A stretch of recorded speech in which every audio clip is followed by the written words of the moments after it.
Hello everyone, welcome back to another episode of the Craft of the Draft podcast. We're 3 rounds down for the boys. The girls have finally got underway, and the AFLW Academy girls and the U23 All-Stars had their first hit out of the year. As usual, one of your co-hosts, Nathan Seppi, joined by my other co-host, Jonty Ralphsmith. And before we start, Jonty, got to acknowledge we're here at Radio Karam Studios, terrific facility that we've been at for the first 10 episodes of the year. If you want to find out more about this studio and how you can use it, because it is a great facility, head to radiokaram.org.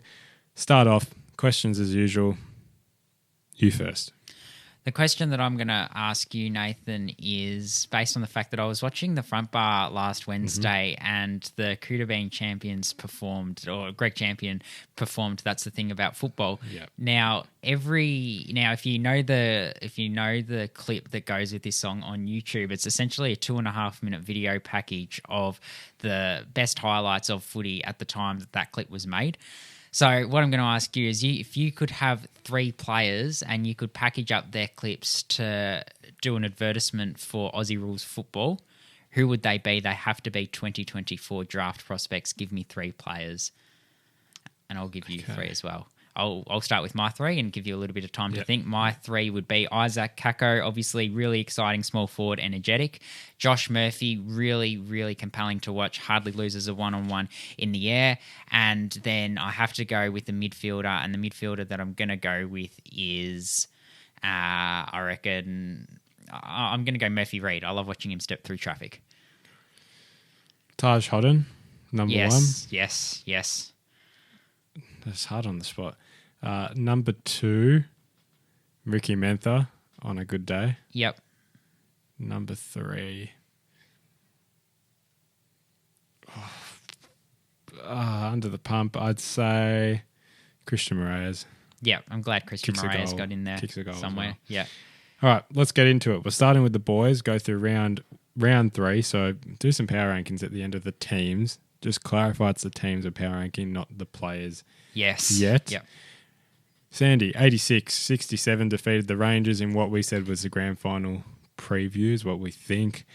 Go ahead, because there's the main man you want to talk about, Cody Anderson, put his name on the map, and it's been building towards this if you've watched his footy in the first couple of weeks. So I'll let you lead the way with him. Yeah, it was compelling viewing. He did everything right, I think. And if there were 22 Cody Andersons on the field for the Eastern Rangers, then the Eastern Rangers win that game of footy. It's as simple as that. He was outstanding out of the midfield. He was tough. He laid 3 or 4 massive tackles, which won holding the ball, free kicks. He did absolutely everything in his power to try and will his team to a come-from-behind victory in the fourth quarter.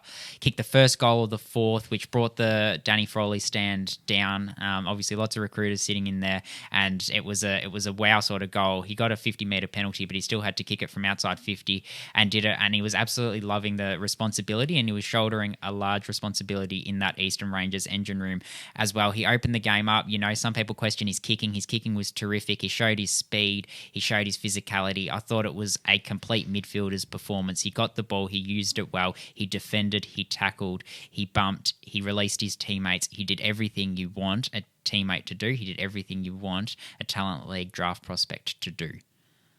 Summed it up very well. I know you've been big on him for a while, so good to hear that he's playing very, very good football. Excited to see him at the trials this week. Should make quite the impact.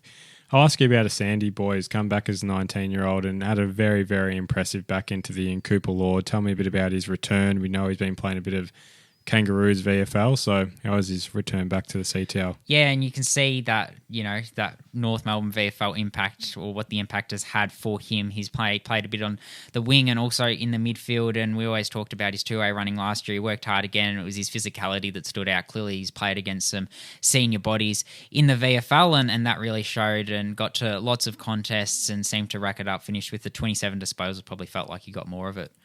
Eastern perspective, their 2 main midfielders, Smiley, Moraes, how'd they go? Moraes in the scoreboard again? Yeah, I mean, they were shaded by Cody Anderson, obviously, but both of them had impact as well. Moraes, like you said, had scoreboard impact, I think he kicked 3 or 4 goals from the midfield, and we know that's a real point of difference in his game, is how often he's able to hit the midfield, and he's really balanced performance again. So he's really building a good CV for himself to start the season. Josh Smiley's first half was phenomenal. I felt like every time he went into the centre or went into a stoppage, he seemed to win the clearance, and that was something which really stood out. Obviously, the power in his game we know he's got, and I think he showed that. Maybe fell out of it perhaps in the second half, or maybe it was just that Cody Anderson stood up and you really noticed him. But yeah, still some positive signs there from Josh Smiley.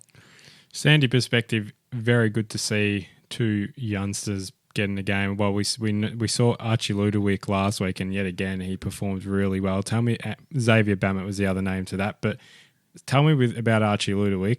Give a bit of an insight into the player he is, because he's doing quite a bit in his bottom age year. Leads to really good spots inside 50, Archie Ludowick, and just really understands that forward craft. He understands when to lead at the ball carrier. He gets separation from his opponent, but he's also able to stand under a higher ball and mark it outstretched. So he's got the full skill set, and he's willing to be the man that Sandy need to take responsibility inside 50. I'm really looking forward to seeing how he develops, because he's started a fair way ahead of probably where some people would expect a key forward to start as a bottom major coming into the Talent League. And yeah, Xavier Bammett got to some really good spots as well, so I really liked what I saw from him.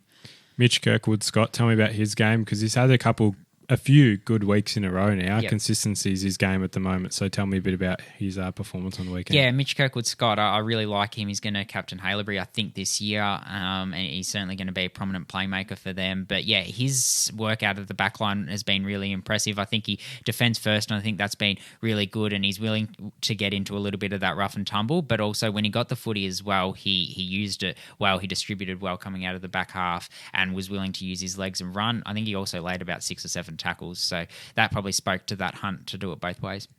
And I'll let you lead the rest of the way. Who else have I missed? Who else impressed in a pretty big game recruiter-wise?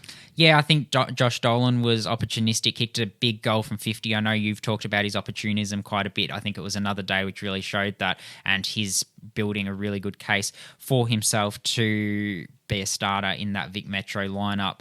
Really looks like every time he's around the ball, he's going to do something dangerous with it. Levi Ashcroft, 31-1. It was another Levi Ashcroft performance. And then Nathaniel Salzberger and Harrison Oliver also had some nice moments, but that just about rounds off that game. Probably another one from an Eastern perspective is Lockie Doverston as a bottom major. I liked what he did coming out of the back half, but we'll go to Calder Northern now, which is the only game of the round that we didn't catch. But Zach Johnson put forward another good performance. He's a ball magnet, and he showed that again. Jesse Totoli as well. So that Vic Metro duo from the Northern Knights will get a lot of confidence from what they did. 100%. Well, Zach Johnson has had the 3 best weeks he could possibly have in terms of a start to the season. Pretty much picked up exactly where he left off. And Jesse Totoli probably, didn't get a full year of football into him last year. So the fact that he's come back strong pre-season and it's reflecting 27 and a goal, pretty nice.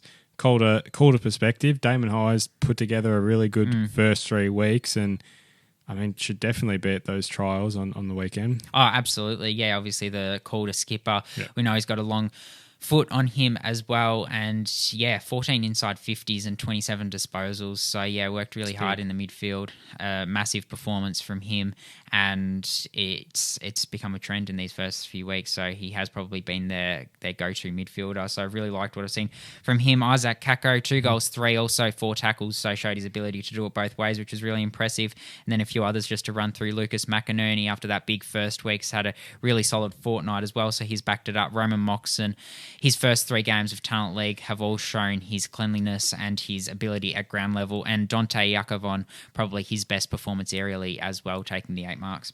Yeah, and 2 goals. So, he's been kind of there or thereabouts in the first 2 weeks, but probably hasn't had the impact he would have liked. But 2 goals is nice. And Nashkin returned for the first time this year, and probably a quieter game for his standards, but 18 touches. So excited to see where he leads. Certainly. I'll move on to Tassie and Oakley now, and you caught most of this game. I'll start you off with one who I've absolutely loved watching for Tassie back end of last year and the start of this year.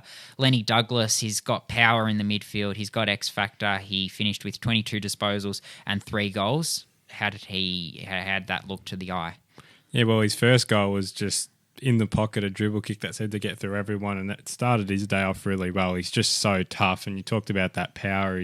His hands at the contest, first hands on it, doesn't lose the footy when he has his hands on it and gets it moving forward really, really well. Kicked a really big goal in the third quarter from 50 metres, and one that just kept Tassie in touch because they did seem to kind of break away the Chargers at a point throughout the third quarter, but he kept them in touch, and it was just the little things he did. He kicked another big goal as well. I think it was the start of the fourth quarter. He was just taking his moments really well, but was opportunistic as well in the middle for Tassie and really got them moving at times that they were struggling to kind of break through Oakley's transitional defence. So a really strong performance from him. Like you said, Oakley did get it done and probably stood up in the crunch moments when it mattered. Tell us about some of the players who did stand up. Obviously, Jagger Smith had another really good performance in Tom Gross, but from an under-the-radar perspective, it looked like Pat Reshko on the wing held his width really well and was damaging with his ball use. Who else went well? Yeah, well, I was quite impressed with Oakley's forwards on the weekend, and a few that, you know, probably can go under the radar given the talent they have. But someone like Charlie Richardson, who we've been talking about for a while, was really good with his position in inside 50 and was rewarded for that ability to get himself into a good space, had a really easy uncontested mark, 10 metres out, but that was a reward for his ability to make that space himself. So it was good in that sense. Just presented well, strong hands and kicked two in the end. And two similar to that, Noah Uze, I thought it was his best game of the year. I thought at times in the first couple of weeks, he probably just hasn't taken his moments in the right way at times and it might have let him down a little bit, but took a really good mark in the goal square and just finished his kicking well. And then Kobe Askew, I think, was stiff to...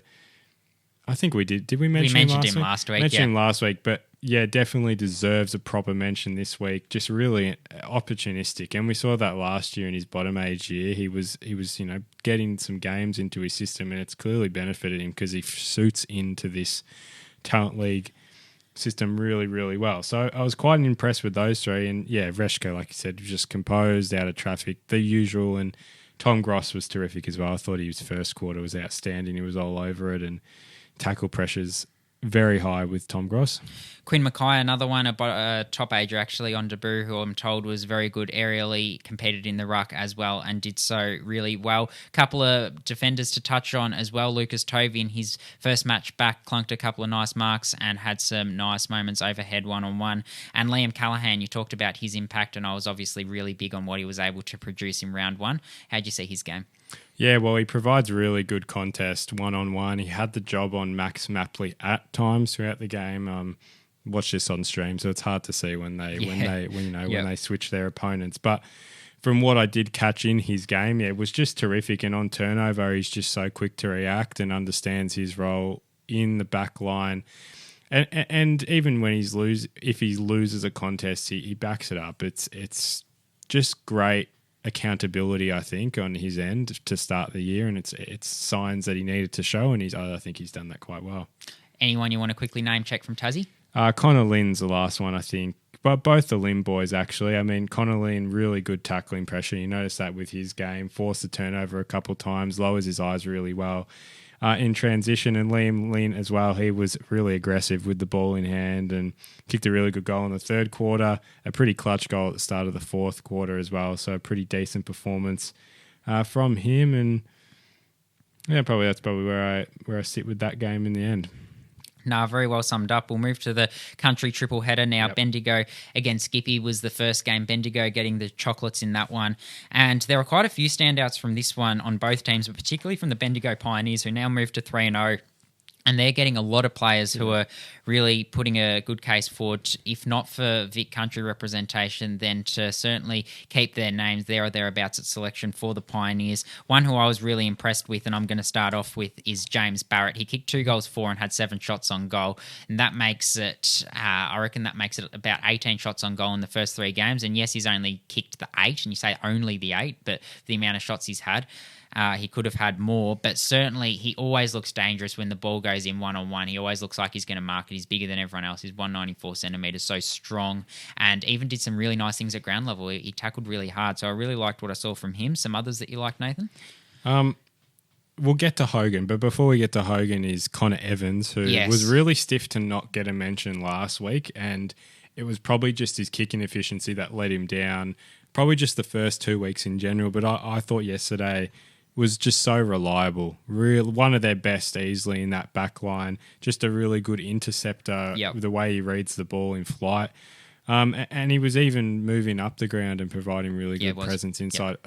Kicking presence inside 50 as well. So, I think he's definitely earned himself a good mention. I think if he can tidy up that kicking at times, that's probably what lets him down, because from the defensive standpoint, he gets it right. So he tidies that up, and you've kind of got a different story with him.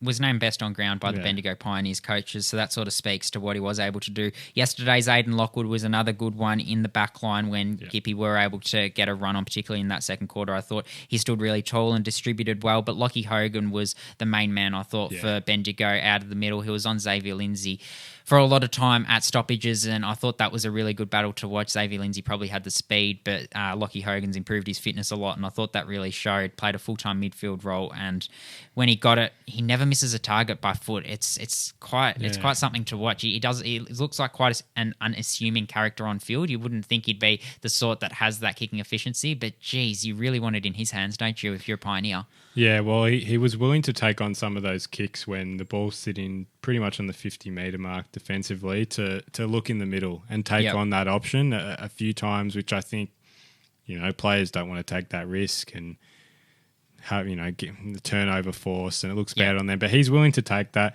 I mean, even straight away, we notice he's two smothers. His toughness. It's just that willingness to put your body on the line. Put your body on the line, and it was a pretty faultless game from Lockie Hogan in the end. Means a lot to him to represent the Bendigo Pioneers, it looks like. Some other names just to check off. Kyan Constable, I thought, was one who showed his power and showed, you talked about the toughness of Lockie Hogan. He has a lot of toughness as well, does Kyan Constable. A couple of the tackles he laid were real statements. So I really liked what I saw from him and hoping he can back it up. Charlie Cook was smart and elusive, a couple of goals, including his first one, which he stepped through about 4 or 5 players. Thought he looked really good. Mitch Ballin, a wing. Gus Goebel and Debu competed well as well from a Bendigo standpoint. Yeah, I'd like to touch on a few Gippy boys that quite like to watch early on, and that was my first time seeing Gippy live this year. But Max Donoghue, quite a nice footballer, the way he goes about it. Just really lively, good hands and quick hands at that.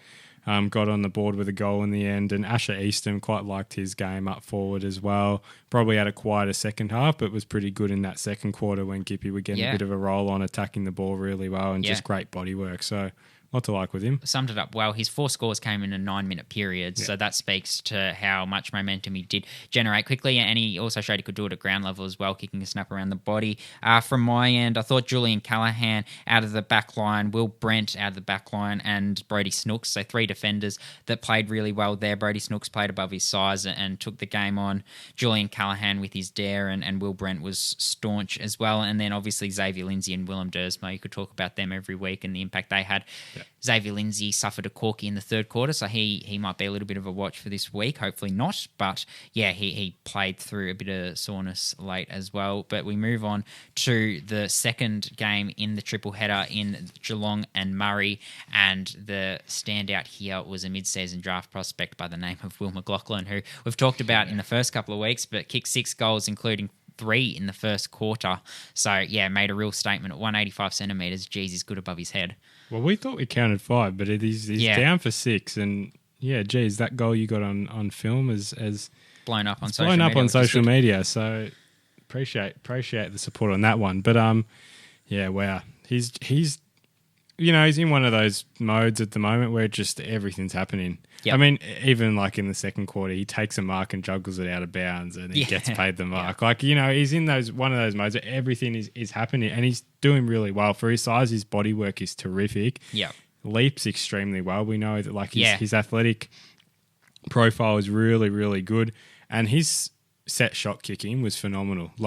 The goals he was kicking, were not straight on. No, they went 45 degree angle. They're really, really tough kicks, and Ballarat's a little swirly at times, so it's not the easiest of conditions. But I mean, he has to put his he has to be an option at this point of time, mid-season wise. You can't you'd be so stiff to look past someone who's done that. Yep. I guess he'll have, I'd assume, the young guns opportunity. Yeah. We don't know the list yet, but I'd assume he's going to have that young guns opportunity, which, you know, he plays well in just one of those 2 games that they're playing, and it'll be very hard to look past him. Before we move on, can we say Geelong won this convincingly? Yeah. This was this was 46-6 at quarter time. Yeah, I think the Falcons have probably turned our opinion a bit. I don't know, they've we'll started see to that with the power rankings. We'll see that with the power rankings, but yeah. We'll keep moving on. I'll pass to you again. Who else impressed you? We'll stick to Geelong. Yeah, Noah Tulio, every time he picks up a ground ball, he's really clean. He needs to be because he's so small. Whether he's a draft prospect or not, that'll be debated just simply down to his size. He'll be one of those dozens and dozens of players that is told he's too small and that sort of thing. But I really like what he does, and he's very classy as well. Xavier Ivasic was silky as always, and Josh Sanders was terrier-like in the midfield. It's probably my summary. Yeah, well, his tackle pressure is intense, Sanders, and I think at times, whilst he's smaller for a midfielder, he definitely makes it up in other ways that are evident. And I'd probably add Lockie Jakes to that list in terms of the first 3 weeks that he's put together. Mm-hmm. Racking it up disposal-wise, I know a few are from kickouts, but he's been pretty clean. His hands are really strong, and I said last week he probably hasn't been able to show his athletic ability, but I saw a little more of it on the weekend. Was able to get up a few times, so that's from a Geelong side. From the Murray side, I don't know where you want to start for this. I'll start with Matt Whitlock in the back line, who I thought was really good, especially in that first half. A few good intercept marks, was really strong and holding his ground really well. Was composed out at D50 when he was kicking it out a few times. So was pretty impressed with the way he went about it yesterday. Pretty solid defensive performance, you know, all things considered that it wasn't the best defensive performance collectively. And I'll move to his brother Jack Whitlock, who kicked 3 goals too. And some of those goals came late some of those scores came late when the game was already all said and done, but it was still good to see him continue to compete for 4 quarters. A couple of bottom ages as well, or one in particular, Harry Wilson. I thought he was really slick as well. He looks really dangerous when he's able to step through traffic, and he sets teammates up really well as well. But the player who I really like, and he only finished with 13 touches, and I reckon 5 or 6 of those at least would have come in the last quarter when he was moved into the midfield, and looks like that prototype midfielder is Cohen Paul. Plays on the wing for the Murray Bushrangers, and he also took a couple of really nice marks in the first quarter. So although he didn't have a lot of the footy, it felt like every time he did have it, he showed an attribute of his game that was very favourable, and really liked what I saw. Yeah, I'll add one more to the Murray list. Was Alex Swinnerton, and it wasn't a 4-quarter thing. It was just at times, and I think I said it last week, I think if he just puts together just a 3-quarter game even, I think that will really do a lot for his presence in this kind of draft talk in general, because I think the things he does as a small forward ticks all the boxes in terms of his pressure acts. He moves quite well, he reads the drop of the ball well, and he presents well. As he knows how to read the midfielders kind of moving forward, and he did that, but it was probably just more towards, a good patch in the third and a bit in the fourth. I'd like to see him put it together, because I think there's the potential that he has one of those games like the Lockie Charleston 8-goal game, for example. I think he's got that potential to make things happen like that. We move on to Dandenong versus GWV, and the clear standout in this game was Cooper Hines. I think he did a little bit of everything. He got 32 disposals, he laid tackles, he played as the deepest forward late and showed some strength one-on-one there, got 3 shots on goal in the last 10 minutes, missed a couple from close range actually, which you'd be disappointed with, and then got a really late one, but still showed some really positive signs. And when he was in the midfield, really liked him as well. Kane Hurst was an intercepting force down back. He was tough.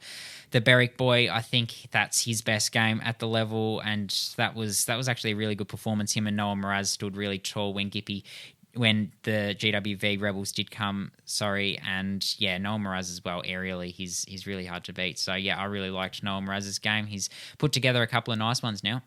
Yeah, I'll touch back on Hines. Loved his explosiveness, just gets it and goes, and it was very complete performance on his end. Tackle pressure was up as well, ended with 7 tackles. Jacob Grant's one I want to touch on, and came into the side with 3 goals, was tough in his contests, and it was just good footy smarts. I thought that got him those opportunities, and he capitalised with it. I'd what do you make of his game? Yeah, pretty similar. I think you've summed that up well. Jordan Doherty is another one that we have to touch on. Played his best game at the level, I think, and is really starting to generate some momentum for himself now. He's athletic, and when he stretches those arms out over his head, he's pretty hard to beat. Only took the 3 marks, which surprised me, but seemed to get his hands to a lot of balls overhead. And Elwood Peckett was one who I thought was really good as well in the Dandenong midfield mix. He won a few clearances and a few direct goal assists, I reckon, as well. He set them up really well going inside 50. Dandenong's overall ability to run and chain uncontested marks through the middle of the ground and work hard, get the extra number inside 50 and get easy shots on goal was a real feature. I think they finished 16-14 or something like that, but they did kick 4 or 5 behinds late, so they were 16-8 or 16-9 at one stage. I thought Pat linked up well as well, and Harry Downton played off half-back. From a GWV perspective, who impressed you? I'll touch on a few. Connor Wiedemann, Yep. definitely at the half, was pretty impressive for the Rebels. He was lively, he was moving around well, and had a strong pair of hands that were used quite well. One I don't know if you'll have on your list, but Jack Au. I think there's a lot to like with him, and I think he'll build pretty well. I think he's actually a great size for a midfielder. He's almost a couple centimetres off of being that like Joel Frazier kind of height. He's a classy ball mover. He's composed. He doesn't rush it. And he's a hard worker. You notice that work rate even when he's not able to impact the play. You know, he works hard to it. So, yeah, thought one I'd bring up. I think there's still a lot of development left in him, but it was a noticeable performance. Yeah, I mean, clearly I've been high on him for a very long time, and I liked what I saw from him on the wing. I was surprised to see him play wing yesterday, but he certainly, like you said, it showed that work ethic. He was able to take his opportunity to kick a goal as well, and I thought he was really classy. I thought Ollie Hannaford showed his power at times, and Harry Charleston was a prominent ball winner. The other main one that I want to touch on was Reggie Mast. He kicked a sensational goal from deep in the pocket about 40 metres out, and it was from a stoppage. So that was sort of one that made you take notice, but he also laid 2 or 3 really big tackles. He finished with a total of 10 tackles, but 2 or 3 really, really big ones and 16 disposals. I thought when he was around the footy, it always looked like something was going to happen. And then a couple of bottom ages, Harley Hicks showed his elusiveness and speed, and Archie Taylor with his class. All right, well, I'm going to go through the ladder. We haven't actually given a ladder update at all. So, No. Falcons, Dragons, Pioneers, all undefeated to start the year. Under them, Rangers, Cannons with 2 wins. The Rays, Power, Bushies, Knights, Chargers, all with 1 win each. Gippy and Tassie have played 1 less than the rest. And then Tassie, Western and GWV all searching for the first win. So, power rankings, we're only going to give our top 8. We're going to give our top 8. We're going to be nice and not Yeah. give our full 13. But 8-1. It's going to, we can do 8-1. It's going to be a combination of the team's form in the first part of the season and how their top end or fringe draft prospects have gone. Have they unveiled players who are of caliber to get drafted? How are those top ages looking? So it's going to be a combination of those 2 metrics. So who's at number 8 for you? Let's do it quick as we can. Whilst being Gippy's at 8. Yep. I feel like my reasons are I'm just very much, are they a good team, as well as are they doing what you said? Yep. There's promise there. I just, they'll just naturally probably be a bit lower, but I think some have performed well, some haven't, but they sit at 8. I couldn't rank them any lower. Yeah, they've obviously played the 1 less game, which doesn't do them any favours either. I've got Oakley at number 8. Yes, their form hasn't been particularly good in pre-season, but they're certainly in the top 8 because they've got so much talent. They're absolutely stacked, and they showed against Tassie they're able to stand up when it matters. They've got so many prospects as well. They're my 7. Yep. Similar reasons. Yep. At number 7 for me are the Murray Bush Rangers. They sit at 1 and 2, but I think they're got a lot of players that they've unveiled. Obviously, Joe Berry is at the front of that, and I am excited for what they can do as the season unfolds. I don't think 1 and 2 is a true reflection of how much quality they've got. My 6 is Calder, which I think could be higher, but I mean they've won 2 of their first 3. I think they're still putting it together. I think a new coach, we haven't really seen. Like, you look at their stat lines, and there hasn't been really one game where many have exploded. It's been a very shared experience. Yeah. And you do see that in the way they play. That's always been their kind of way of going. But I don't think you could fault any of their prospects at the moment. They're all ticking along very well. I just don't think any individual has had an explosive game as of yet. I mean, Damon Hollow's obviously been ticking really well, but they're my 6. The Dandenong Stingrays are at number 6 for me. They're 1 and 2. They're probably the best 0-2 team you can see. You could argue they should have won both of their first 2 games. Not only have those top 3 or 4 gone well, but then some others underneath them, the likes of Elwood Peckett and Harry Doughton and those sorts have showed some glimpses as well. So I've really liked what I've seen from them, and when they are able to put it together, they do look like a potent team to watch. My 5 is Murray.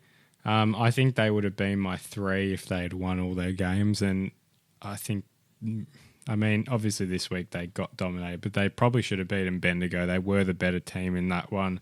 But like you said, the likes of Joe Berry coming up, and even I like, their bottom age talent, like Ryder Corrigan, for example, playing really good football to start the season as well. At number 5 for me, the Geelong Falcons. They're undefeated to start the season, so I've really liked what I've seen from them. Obviously, Will McLaughlin they've unveiled as well, and some others have really announced themselves that have perhaps surprised some people. But the reason they're not higher despite being undefeated is I do look at the teams they've beaten, and they haven't obviously played the Metro sides. So, yeah, I've got them at number 5. They're my 4, Geelong.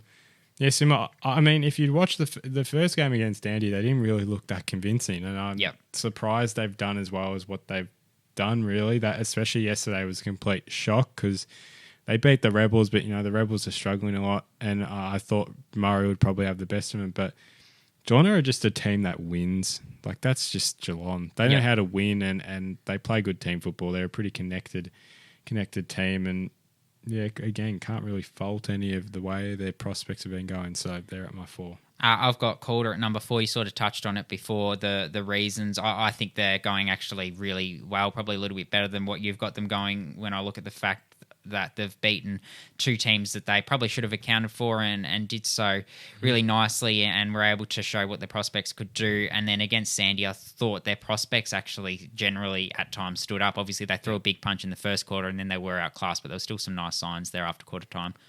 3, Bendigo, 3-0, can't complain. I mean, what else can you say? That you can't put them above these 2 Metro teams we'll have in our top 2, but like in terms of productivity from all these boys that are under the radar at the moment, it's been really good to watch. And look, they should be there or thereabouts come the end of the season, but it's early days. Yeah, I had to put a bit more thought into putting them at 3 rather than 2 than what you probably did. And it just comes down to the fact that I look at the fact they obviously had your Day Wicks and Travalias, those sorts that were always going to be talked about at the end of the season, but they've unveiled so many more underneath that, and their bottom age talent has looked good, and they've looked so cohesive as a unit. So they're 3. They're only just below who I've got at number 2, and it's only because they actually haven't had the opportunity to play against those better sides, those Metro sides. If they had, and if they had held a good account of themselves, there's no reason they couldn't be in the top 2. I've been really impressed by them.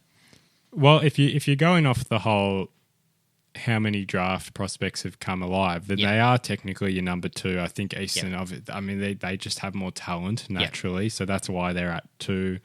And look, apart from last week, they've been dominating, and they're the second best team in the competition. What do you add to that? The only thing I'll add to that is I thought they played a really poor quarter of footy against Sandy, and I thought despite that poor quarter of footy, they were still in the game until the last 5 or 6 minutes, and no other team has been in the game that late against Sandy, and Sandy are expected to really dominate this season. So you think if they're able to put it together for a full 4 quarters, then watch out. So they've obviously got a really strong midfield, but they've got a really balanced side. They don't really want for too much. So like what I've seen from them. Yeah, Sandy, clear 1. Yeah, that's enough said. Yeah, I'm not going to go into it, but let's keep moving along. AFLW Academy. Why did I just close my book? But I saw that on the weekend, and it was 112-8, which obviously looks not great, the scoreline, but the class difference was too big in the end. But geez, there's some really, really impressive girls coming through this year. Yeah, well, tell us firstly about Sophie Mackay, a Carlton father-daughter prospect. We've spoken a lot about her. She's obviously a classy midfielder. Tell us what she did. Yeah, she's so dominant, and she played, half mix of mid and forward time, but wins it so well, and even when she goes inside forward 50, she creates space of her own, and that's how she was kicked. That's how she kicked her 3 goals, and provides a good celebration along with it. Yeah. One that, will walk into Carlton's AFLW team, and I can say this, have watched a lot of their football, will be one of their top 5 players straight away. That the way she goes about it, she's just so dominant and footy smarts, already off, out of this world at this time of year. Sarah Howley is one who is also smart and is also a hard worker. How'd she go playing against players at that higher level? Yeah, well, I mean, her size is still smaller, when you compare it to some of those girls in the academy, but she's a smooth mover. She knows she's agile, knows how to break her way out of the contest, and her speed was, I thought, was on show quite a lot. That quick burst pace to get herself some space and get a kick off into inside 50. But yeah, kicked a goal herself just through some good positioning inside 50, worked the space really well. So I thought it was just a really nice transition into academy football for her, that she didn't seem any struggles in that. Sierra Greaves, the Western Jet, she was another one who looked like she went really well. Yeah, well, she probably was up there in the top 5 in the end. I reckon if you'd given a best on ground at half time, it probably would have been to her the way she went about it. Her pressure is so good and easily the best on the ground. Like every time there's a contest, she's near it. The ball, it's a stoppage. Yep. She'll create that. She positions herself so well to move the ball inside 50. Just really good centering kicks as well, I found, moving in transition. So there was just a lot to like about her game. Provides that flair and aggressiveness, and yeah, excited to watch a lot more of her football, but I thought she was one of the best for the academy. It was obviously a tough day for the under-23s, but I know one who you were texting me about throughout the day while I was watching Sandy Easton was Bianca Lyon. Her defensive efforts really impressed you? Yeah, she had... I texted, I said, she's had one of the best rundown tackles you'll ever see. And I could just throw that statement away, but the way she... Like that effort, and I hope Jazz from Dandenong got a photo of that where they were positioned. It was like, I can't remember what academy player had it, marked it, one of those where they see they're kind of not ready, runs around her, she runs and chases her down. But like that, and that continued the whole day. Just those second efforts were so good. Had moments where she would burst out of the stoppage and provide some movement where it was quite a struggle for the All-Stars to do that. And yeah, really good tackling pressure that won her a few free kicks actually throughout the day. So a really good performance. And I was going to say it wasn't a 4-quarter, but like it was hard for the All-Stars. She executed her moments really well. Port Melbourne VFL listed now is Bianca Lyon. Just quickly run through a few others, name check some others that you thought went well. Yeah, we'll do. Mackenzie Williams, Tassie product was really good out of D50. Her composure to find a target and hit him lace out was really, really good, and her intercepting presence as well. The one girl who did kick the goal for the All-Stars, Claire Marnie, struggled. I mean, she did try to get some of that aerial impact, but it just wasn't happening for her, but did kick their one goal and was positioning well inside 50. Ash Sentra was prominent as usual. There's not many games you can say she wasn't the main star, but she was around so many others as well, but she was still really good, and I liked her transition work at times as well. Georgie Brisbane and Grace Bellany didn't really, they couldn't get themselves into it. It was just playing the ball for the wasn't, under-23s, in the forward line. The ball wasn't coming in, and it was a little frustrating because you do want to see those players get the opportunity. It just wasn't happening. Grace Bubba and Saisha White, Grace Bubba for the academy was really good using it by hand and just good courage. Was playing a lot of link-up footy as the ball went down. Yep. And Saisha White had some really good moments I noticed in the third quarter where her marking presence was really good and was moving the ball forward really well, and her tackle pressure is always good, but it was good yet again. Interstate girls, I just want to name check, who we don't obviously touch on that a lot, but Zipporah Fish from WA, wow, she's quite the all-star, the way she moves the footy, so quick and electric, really good kicking vision, breaks out of the stoppage just like that. Havana Harris, Gold Coast Academy, tall forward, ruck, she won the best on for the AFLW Academy. She was really good, kicked a few goals. And India Rashid from SA, classy ball user. And I have to bring up Ava Campbell. She won the under-23 best on ground for the All-Stars. Really good defensive presence in the end for her. So good to see the Eastern captain backing up some good football, and she's at the Pies VFL at the moment.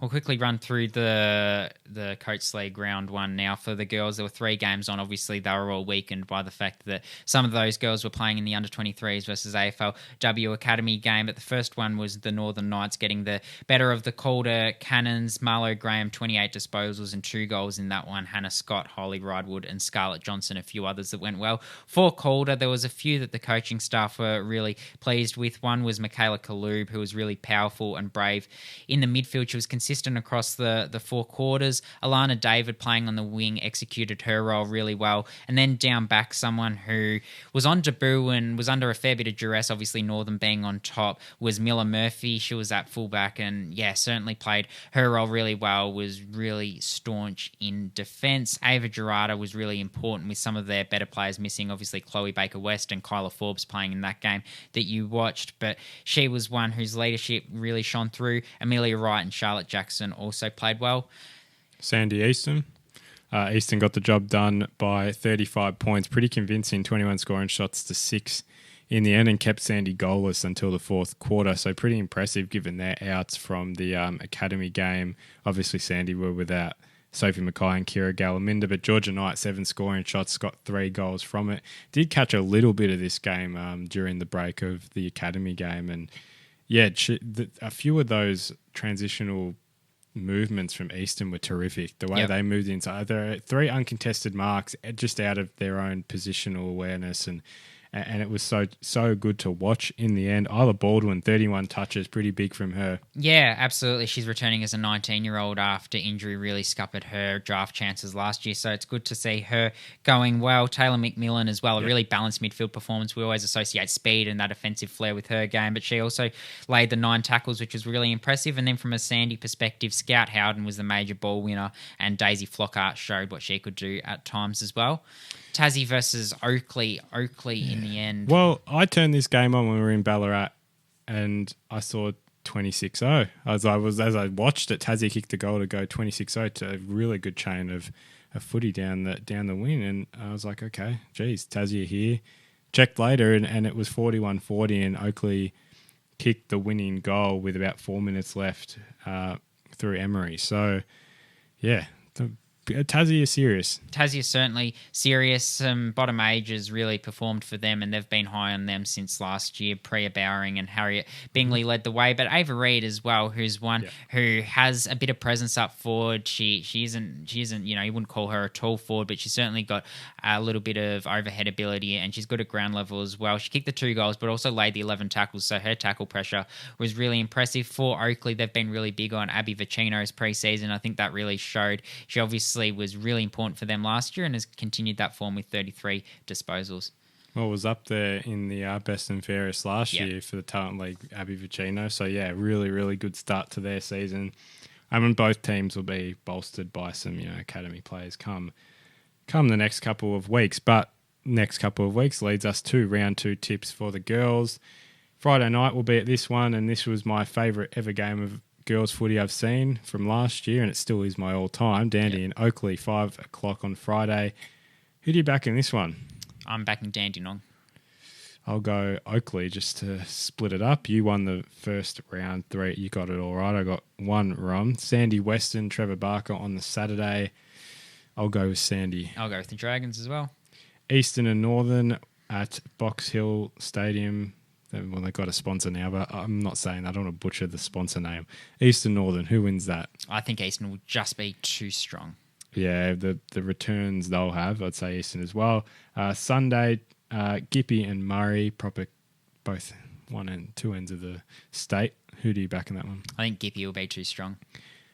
So do I, but I hope this is a closer contest than we expect. And then to finish the round, Bendigo and Calder. Bendigo had a good pracky against Murray the other week, nothing getting past Jamaica Douglas from all accounts, so it's good to hear. But who do you back in that one? I think Calder will be too strong in that one. Bendigo upset. Put it out there. I'll back it. I'll see how it goes. But that's all for this week. Thank you all for listening again. This week, a lot happening again. It seems like there's quite a lot happening each week. We will do an episode next week, then we're going to have a week off. recollect, get a bit more information, and then go again. But next week, AFL Academy is playing. As far as we're concerned, they'll be facing Coburg's VFL. Girls round yet again, and then on the Sunday is the Metro and Country Trials, which are at Werribee, Avalon Airport Oval. So if we knew the squads by now, we would have gone through them, but we don't have them. But check out our socials. We will post about it when we hear the lists that come out for the 2 games on Sunday, and we'll be reporting that all next week. So thank you all for watching. Stay tuned for more on the socials, and we'll see you next week.